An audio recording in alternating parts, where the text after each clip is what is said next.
individuals that feel very compelled by conspiracy theories is the idea of fear.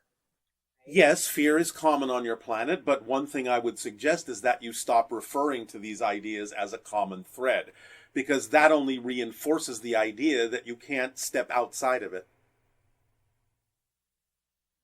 Okay. And this question is, you told us that God is all there is, or is all that is, and that it is existence itself.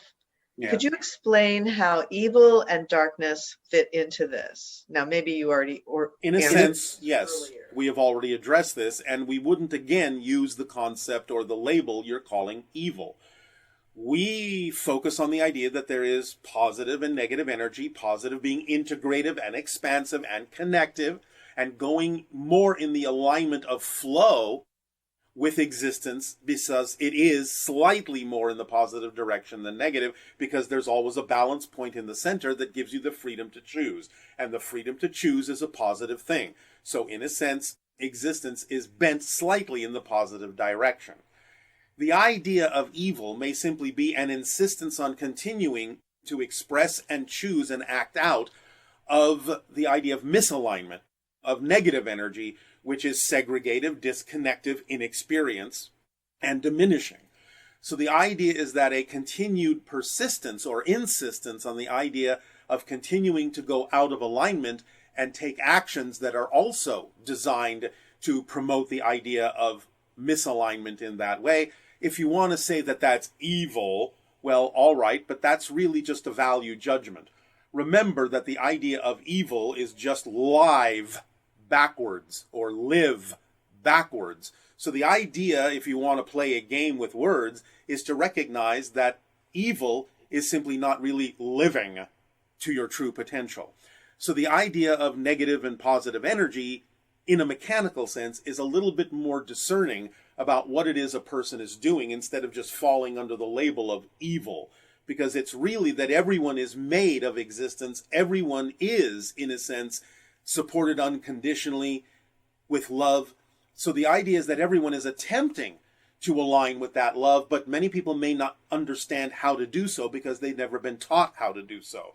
So even though they may be acting negatively, the basic intention of the soul is to align with all that is. They just may not be very good at it. Right, because the question completed with, is evil part of God? Everything is part of God. There's no such thing as anything that's not. But that's why we're saying it's not really about labeling it as evil, but understanding that within existence there is always positive and negative.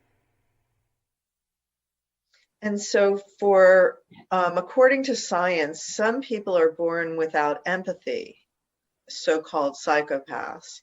Yes. Others inflict pain because they've been traumatized themselves. Yes. How is this possible? How is this possible if we're all made out of love? Well, again, you have the freedom to choose. If you weren't unconditionally loved, you wouldn't have the freedom to choose. So the idea is that choices are made either from the spirit level for certain thematic explorations or from within the experiences of physical reality that determine what kind of choices you will make. So remember, when you say you're all made out of love, well, yes, in a sense that's true, but being made out of love gives you the freedom to choose how you want to express that, either positively or negatively, because it can be done either way. That's what unconditional love means. It's unconditional. And so when we're out of balance in some way, for example, feeling extreme physical pain or living in poverty or experiencing loss or devastation or total emptiness, it's almost impossible to find anything to be excited about in order to follow the formula when you're in that state. At those times, we keep matching the frequency we don't want, and what we don't want is what we keep getting back. How can we shift our frequency at those moments of total despair? First and foremost, by understanding that it can be looked at as being there as a lesson that can allow you to experience something other than that. If you don't have the capacity or the learning or the teaching or the wherewithal to discover within yourself that everything that happens can be used to learn a lesson in a positive way, then yes, you may have created a reality where you don't even necessarily have the awareness that it can be used that way, and you can feel trapped. But nevertheless, the idea of even saying that it is simply too difficult to find your way out of it is what reinforces the difficulty in finding your way out of it. So first and foremost, no matter what your state of being, no matter how negative or hopeless it may seem, to understand that it is only the product of what you believe to be true, and to not heap upon yourself more difficulty by assuming that it is more difficult than it needs to be, by understanding that it is only the product of a belief, by understanding that anything can be used as a lesson in a positive way to allow you to experience something else, by being honest within yourself, by looking around the world and seeing examples of others who are doing things that you would also prefer to do, and knowing that you wouldn't be capable of seeing them at all if you weren't capable of it as well. Looking at those things that are positive and knowing that's part of your reality too, and not just being mired down in the idea of what you're experiencing immediately and only within a very narrow set of parameters. If you're willing at all to expand your vision to see that you can be aware of other things other than what you're experiencing, then that should be your first clue that you can divest yourself of the experience that you're having if you understand the reason why you may have co-created it to begin with. And then when one is in a time of being emotionally devastated, and since there is no such thing as time, there is the experience of time, even though time itself is a creation and a side effect. I think the concern was, if time's not real and you're in a state of devastation, does that mean that you'll be in that state of devastation forever? Because no. Right. You won't experience it that way. There will always be some version of reality that experiences devastation. But remember, when you say forever, that's a temporal label. And in a sense, there is only here and now. So in a very real way, even though things exist and can't not exist, saying things last forever is an illusion, because forever is an illusion, because there is only here and now. So we understand that this can seem extremely paradoxical to beings that are focused in a space-time reality, but nevertheless, in a sense you could say, things always are, but nothing lasts forever. And we apologize if this seems confusing, but that's the way it is. Well, when you talked about the film strip analogy and the idea that each frame is there, but it's frozen and it's activated by consciousness, right? In a sense, yes, and therefore you get to choose the frames by choosing what you believe to be true. So while the frames are, in a sense, there forever, the frame you're experiencing isn't. It changes billions of times per second. Otherwise, you wouldn't be experiencing the idea of time.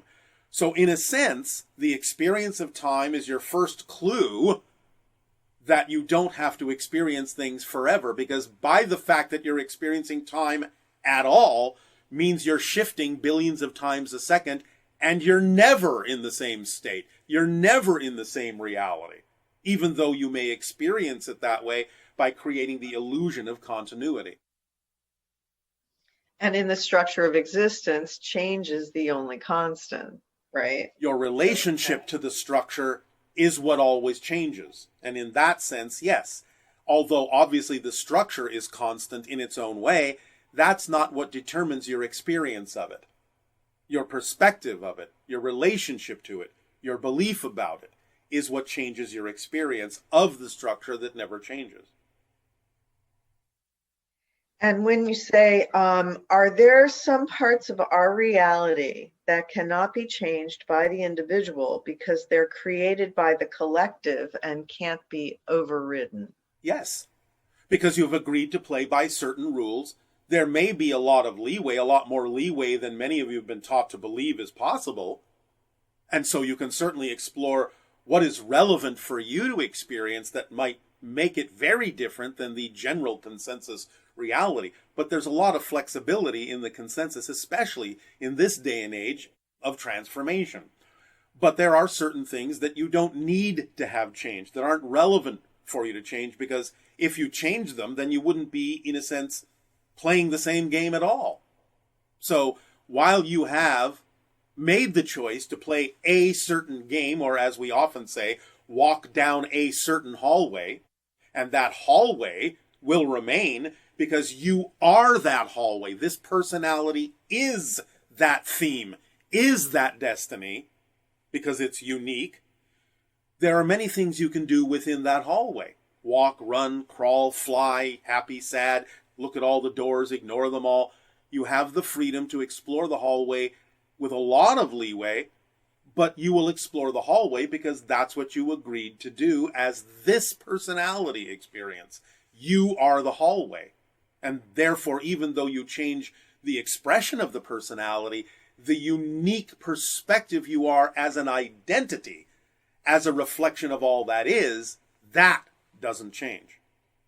So when you say, this is how I'm going to experience my true identity with this personality structure to explore this theme in this game of Earth, in physical reality, that's what you're going to experience. But like the game of chess, even though you've agreed to play by the rules of chess so that you know you're playing chess and not checkers, or some other game with a different set of rules, there are still a lot of things you can do differently within playing the game of chess in terms of the kind of pieces you use, what they're made of, what your strategy is, so on and so forth. So a lot of flexibility, but you're going to play the game of chess because that's what you agreed to play. And one of the key things when you're dealing with your theme is whether or not something's relevant, as you mentioned. So you can always fall back on, if something isn't manifesting, it may not be relevant. At least not at that moment. Right. Because again, remember, there are two types of synchronicity. There's the synchronicity that brings you opportunities to act on that become obvious as part of your path. And there's the synchronicity that says, no, this is not part of your path, at least right now, and therefore that synchronicity actually prevents you from being able to move forward in a certain direction that isn't you. So the idea, that's why we always say, is make sure you're clear within yourself that you're not the one blocking yourself from going down a certain path. But if you're clear that you're not really doing anything or have a belief that you're holding on to that's stopping you, then you have to know that synchronicity itself is telling you this isn't your path right now. Go in another direction you're capable of acting on that represents your passion. And maybe you'll come back to this, but right now, synchronicity is guiding you flawlessly by both giving you an opportunity to act on something and also preventing you from acting on things that simply aren't you right now.